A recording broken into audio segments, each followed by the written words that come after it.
Se cumple un año de la muerte del fiscal Nisman y todavía no se sabe si es un suicidio o si fue asesinado, Romina, algo que todavía se está investigando y no se ha llegado a una conclusión en el nivel de la justicia. Sí, muerte dudosa.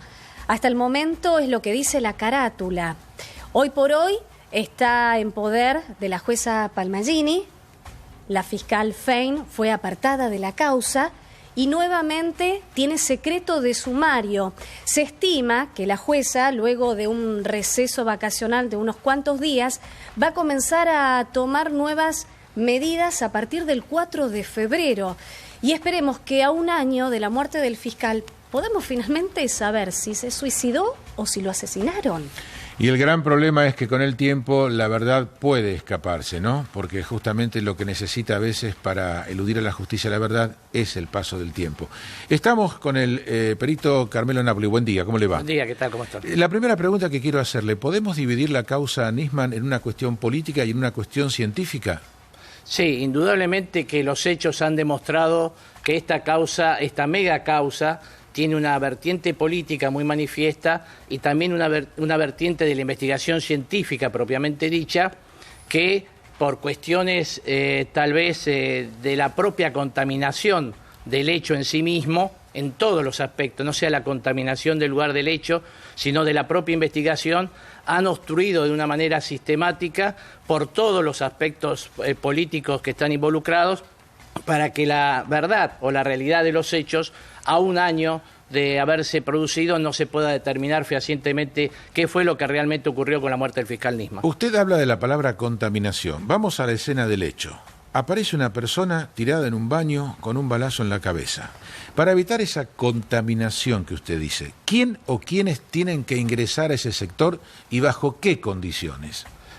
Sí, a ver, debería, si las primeras personas que ingresan, que por supuesto tienen que ver en este caso con la custodia o tienen que ver en este caso con personas que de alguna manera están preparados para preservar escenas que de alguna manera después tienen que ser investigadas por peritos y que ese lugar tiene que ser de alguna manera ajeno a la contaminación, tiene que ser un lugar que realmente permanezca tal cual fue realizada la escena propiamente dicha, es decir, que no tiene que haber nada que de alguna manera involucre que después los peritos no se vean impedidos de poder realizar la pericia convenientemente. Acá se tenía que haber preservado primero el departamento, por supuesto la escena propiamente dicha, si es que fue el baño, y entrar al lugar del hecho solamente las personas que tienen que de alguna manera corroborar que lo que está haciendo los peritos, cada uno en su especialidad, para poder así después hacer las actas y poder determinar qué fue lo que se extrajo, qué fue lo que sacó, qué fue lo que se encontró, cómo se encontró y por qué lo hallaron y en esa posición y todo lo más. Permítame un segundito nada más porque estamos en comunicación vía Skype con Gustavo Perenir, que está en estos momentos en Israel, amigo de toda la vida del fiscal Nisman. Gustavo, buen día para nosotros. ¿Nos recepciona bien allí? Sí, ¿cómo estás? Un gusto saludarte. Bueno, a ver, usted es el autor de Matar sin que se note, ¿verdad? Correcto. Muy bien. Es el primer libro sobre Nisman. Sí, le escucho.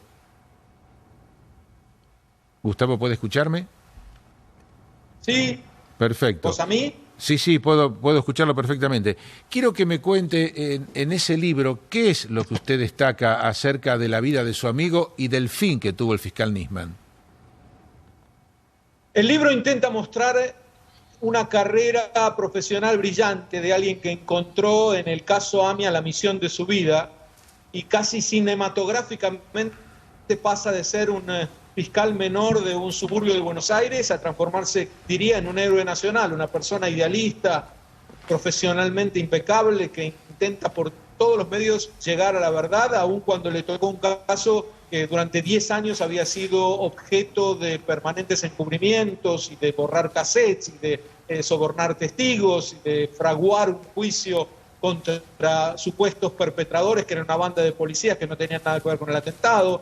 Y logró llegar a la verdad, la demostró irrefutablemente en su informe de 802 páginas que yo novelizo de alguna manera en Matar sin que se note, y termina el libro en el momento cúspide de la carrera de Nisman. Por supuesto, no llega a contar el resto que derivó finalmente en su asesinato.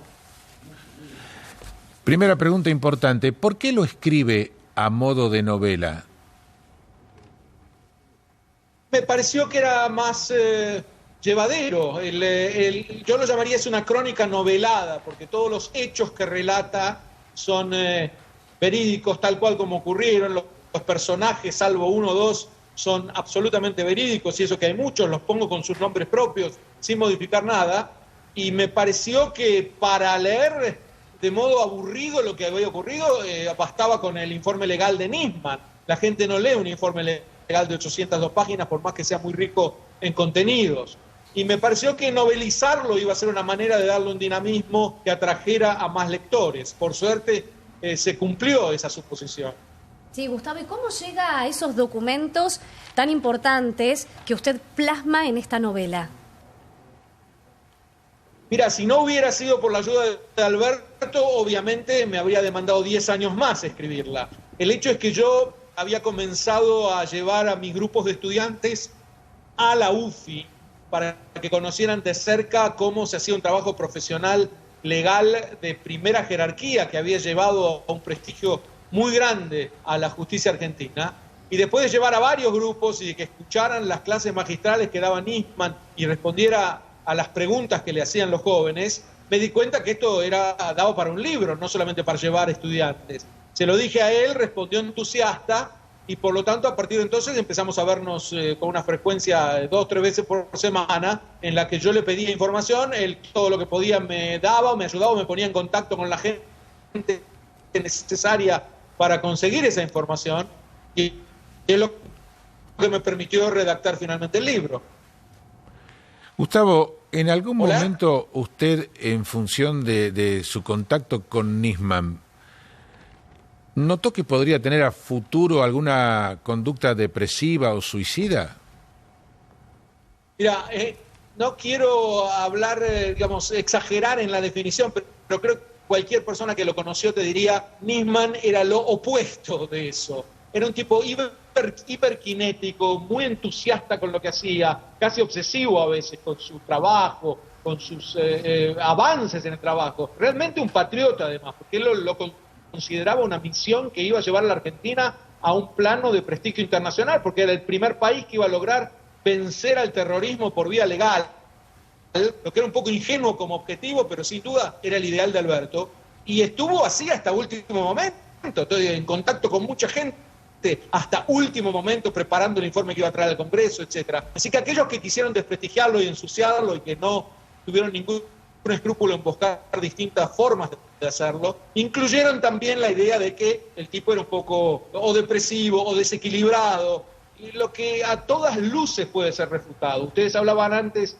de aquellos factores que no fueron bien revisados en el departamento, pero no fueron bien revisados no por una negligencia o una ineficiencia de parte de los que revisaban, sino por un plan maléfico que quería precisamente ocultar la verdad, porque la verdad estaba clara, no tenía pólvora en las manos, el revólver estaba mal colocado, el disparo se había hecho de un modo que era imposible para un suicida, había manchas de sangre que delataban el movimiento del cuerpo, le chuparon la computadora, le chuparon el celular, el informe toxicológico, todo muestra a las claras que era un asesinato. Pero como tenían un plan claro, político, de tratar de exonerar a todos los culpables del asesinato, bueno, entonces fueron sumamente ineficientes, no usaron guantes, permitieron que todo se moviera mal, y una fiscal inoperante durante un año trataba con malabarismo de demostrar lo imposible, y es que Alberto, en la cima de su carrera, horas antes de presentar el informe, que era un fruto de realización de su vida, de años y años de trabajo, justo en ese momento decide misteriosamente y sin dejar ningún signo al respecto matarse. Era tan absurdo que por eso debieron cambiar las versiones tantas veces. Se acordarán que la primera versión de la presidenta fue que se mató, la segunda fue que era un suicidio inducido, la tercera es que lo mataron agentes de inteligencia para perjudicarla a ella. En fin, versiones que nadie creía y que no son dignas de un jefe de Estado, es más bien de una charla de un bar más que de una presidenta. Gustavo, todo lo que usted plasma o cuenta en la novela es real. ¿Y cómo termina? ¿Cuál es el final de esta novela? termina en la cúspide de la carrera de Alberto, cuando está dando una serie de conferencias. Yo lo traje a Israel, era su primer viaje aquí, lo hice contactarse con todos los medios, recibió un premio. Creo que fuera de Argentina, el país donde lo están recordando más en este aniversario es precisamente aquí. Yo también estoy dando una serie de conferencias sobre Alberto Nisman y su obra en la justicia argentina en Israel. Si bien di en varios otros países, no creo que con tanta frecuencia se den como están siendo aquí. Por lo tanto, en ese sentido hay un puente o un vínculo también entre Argentina e Israel. En ese momento concluye la novela, porque hasta ahí llegué cronológicamente. La novela fue publicada, después fue traducida al inglés, pero yo ya estoy escribiendo el segundo volumen que cuenta desde ese momento hasta el momento del asesinato. Gustavo, ¿y usted cree que puede llegar a haber un tercer volumen o en este segundo volumen poder terminar con la verdad, poder saber exactamente qué fue lo que pasó, o va a quedar inconcluso? No, me parece que sí se va a saber. Lo que pasa es que a veces uno confunde saber la verdad con tener una sentencia de un juez que la diga, y no es lo mismo. Porque sobre el caso AMIA se sabe la verdad plena, exactamente cómo los iraníes lo programaron, en qué ciudad, a quién mandaron, qué bomba pusieron, todo se sabe. Lo que pasa es que no tenemos el dictamen de un juez sencillamente porque los iraníes protegen a los perpetradores y no se los puede llevar a juicio, salvo que prospere la idea fantástica de llevarlos a juicio en ausencia. En el caso de Nisman es lo mismo, todos los datos muestran a las claras que fue asesinado. Ahora, si la fiscal deliberadamente, políticamente, hizo todo lo posible por enterrar el caso para que no hubiera una sentencia de asesinato, eso no posterga la verdad, posterga el dictamen que todos queremos para cerrar el círculo. Gustavo, por lo tanto, si te referís a la verdad del sentido común, sí, un segundo volumen va a alcanzar para escribir. Gustavo, hay hechos en la vida que nos marcan a todos y que los recordamos de por vida. Yo lo quiero llevar un año atrás en su memoria, para que usted me diga qué sensación tuvo, qué le pasó por su cabeza el día que se entera de la muerte de Nisman. ¿Qué título le puso usted en su cabeza? Mira, me lo acuerdo con tanta precisión que te lo voy a contar. Yo estaba dando una serie de conferencias en España. Alberto me manda lo que va a presentar al Congreso pidiéndome un feedback. Yo escribo casi inmediatamente, me quedé varias horas leyéndolo. Escribo un artículo que se llama La Trilogía Nisman, que suben a internet de inmediato en castellano y en inglés, está todavía ahí, La Trilogía Nisman, y le pregunto qué te pareció el artículo. Y le mando además una felicitación de corazón por su obra, diciéndole, mirá, esto va a ser recordado por las futuras generaciones, sé que muchos no te lo dicen, pero yo te lo quiero decir claramente, sos de primera, etcétera, un email muy afectuoso. Y estoy esperando su respuesta y me lleva el tsunami del email de un alumno amigo que me dice, Gustavo, estoy consternado por lo que te tengo que decir, pero encontraron a Alberto muerto.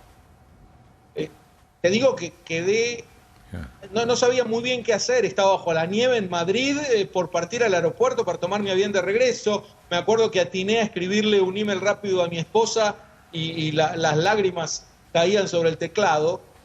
Y me fui recomponiendo, pero sin duda en el año 2015 en mi vida va a ser el año Nisman, porque a partir de entonces tuvo tanta repercusión en muchos países el caso que fui objeto de muchas entrevistas y de mucho diálogo al respecto, así que casi lo invadió todo. Pero ese día, o para mí esa noche, esa madrugada, queda grabada realmente para siempre. Gustavo Pedernich, gracias por esta comunicación. Bueno, y en algún momento vamos a volver a tomar un contacto con usted. Y esperemos que la justicia pueda resolver esta situación. Ha sido muy amable en atendernos desde Israel. Gracias a ustedes, un fuerte abrazo. Bueno, ¿lo escuchó? Sí. A ver, algunas cosas que decía el amigo del fiscal, ¿no? Que además, como contaba, había escrito un libro a modo de novela. La posición del cuerpo, la posición del arma, es decir, un montón de elementos de dudas que a un año de esta causa siguen en pie. Claro, quizás si la duda fuera solamente esa, la causa tendría un esclarecimiento tal vez adecuado y lógico en los tiempos necesarios. acá subsisten muchas dudas, más allá de que si el cuerpo fue movido o no, la aparición del arma, la posición que tenía el miembro superior, por qué no había rastros de pólvora en la mano, por qué se temía que podía ser ayudado a matarse, o sea, a que el arma fuera manejada por otras personas y no por él, que lamentablemente la causa no se pudo demostrar, que en el lugar hubiera una tercera persona porque no han podido determinar en forma fehaciente si realmente eso pudo haber ocurrido o no. Acá la posición del cuerpo, la salpicadura, la posición, si estaba o no la puerta entreabierta, si se podía entrar y salir si una persona hubiera estado en el baño con él. Es decir, son todos interrogantes que llevan a un misterio más que a una posición fáctica, pero de cualquier manera, la querella ha hecho un estudio muy minucioso, científico, con mucho rigor técnico y que cualquiera de los tres peritos que intervinieron y el cuarto, que es el informático, han tenido una trayectoria y tienen un prestigio que inclusive hasta se prestaron a esta investigación sin haber cobrado un solo peso, solamente por formar parte de la investigación de una muerte tal vez la más importante que tuvo la República Argentina en el siglo, y que el gobierno y todos los que de alguna manera estuvieron involucrados no estuvieron a la altura de las circunstancias para demostrarle al mundo que la muerte de un fiscal de la República en la Argentina no queda impune. Lamentablemente, a un año de estos hechos, muchísimos interrogantes no se han podido demostrar, como así tampoco la verdadera causa de por qué un fiscal de la República que denuncia a la investidura máxima de la Argentina en una tragedia como fue para nosotros la AMIA, todavía no tiene una respuesta adecuada. Esperemos, y en esto soy consciente como perito y como médico legista y como investigador científico del delito, puedo decirle que nosotros siempre somos optimistas, siempre apostamos a que hay algo que de pronto no se pudo haber tenido en cuenta y que se descubre más tarde, y que tal vez un testimonio, tal vez una mejor revisión de los hechos puedan esclarecer de manera definitiva, tanto sea que lo haya hecho por su propia voluntad, tanto sea porque lo han matado. Acá, aparentemente, hoy por hoy, en el comentario generalizado de la sociedad, hay pocos que con convicción creen que el fiscal se pudo haber suicidado, no solo por lo que decía el mejor amigo de él o uno de los amigos de él, sino porque no hacía nada, absolutamente nada, prever que la conducta del fiscal podía ser autodestructiva un día antes de desarrollar tal vez la síntesis de la investigación que le llevó más de 10 años. Gracias, doctor Napoli. No, por favor. Bendito. Y es interesante esta charla que tuvimos, y mucho más también con el amigo de Nisman, ¿no? Porque a través de las personas allegadas podemos conocer el temperamento y la forma de pensar de las personas. Y el amigo de Nisman desde Israel aclaraba muy bien que no era un hombre que pudiera tener conductas suicidas. Sin embargo, y hasta el momento, Romina, la justicia no dio su última palabra. Bueno, hasta el 27 de diciembre la querella había presentado 40 nuevas medidas y otras 49 también las presentó para que se realicen a partir de ahora la jueza Palmagini. Hasta el momento el único imputado en la causa es Lagomarsino, acusado de haberle entregado el arma. Así que a partir del 4 de febrero esta causa seguramente va a tomar un nuevo vuelco.